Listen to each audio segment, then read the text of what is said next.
We as researchers, academics, when we teach our students, it's quite important that what we do with them pedagogically is driven by our research interests, so they can get the flavor of what we are very much excited about, passionate about intellectually.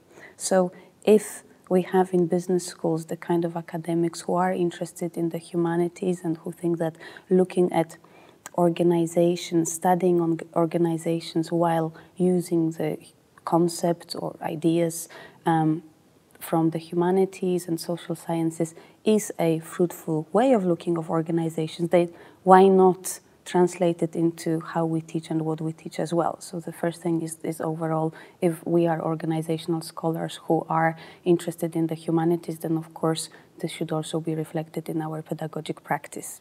I'm not sure what the students' expectations are exactly, and in fact I'm not sure whether those 18-year-olds who come to the university for the first time to study especially business management do necessarily have those well-defined, well-articulated expectations around what they would like to learn about. And I think we do have a great role, first of all, in shaping those expectations. They will come with ideas about what management is, which comes, sometimes from television, sometimes they come from their earlier educational exposure, if they do in the UK, especially A-levels in business management. But other than this, I think they are very, very open. They might be surprised, and the surprise is a good thing. And then it's our task to make it an interesting and an exciting surprise, a positive experience to them. I think if we do realize that as educators we might surprise them, we must be careful not to alienate them. What I tend to do regularly is using novels in teaching management and organization to especially to master students. And there every week for a seminar they are asked to read an extract from a novel. And then we discuss concepts from management and organization using those extracts from novels as if, you could say as if they were case studies.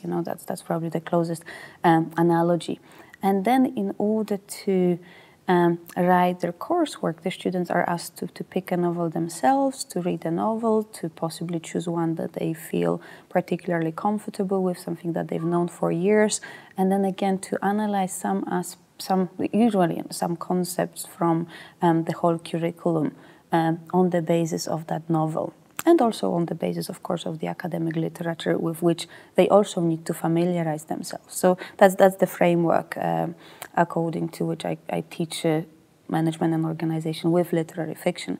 This kind of approach helps the students and me as well to make those links between management and organization and society as practical domains. On the other hand, it also helps in making links between management as an academic discipline and, for example, sociology or psychology and philosophy. So the idea of interdisciplinarity and interconnections of different things in the world is, I think, much more easily conveyed, something that comes up more nicely, more easily. Moreover, because the students are asked to choose novels that they know and that they have read perhaps several times in the past, there is some sort of sense of them having invested, emotionally in that particular text. So this is something that is close to their hearts, and therefore when they write about it, when they analyze it, there is something coming up, which, I would like to believe, at least idealistically, that is useful in a sense of contributing to a genuine transformation, that it is not just a piece of coursework which later on can be simply forgotten, but there is something in the educational process that clicks, so to speak.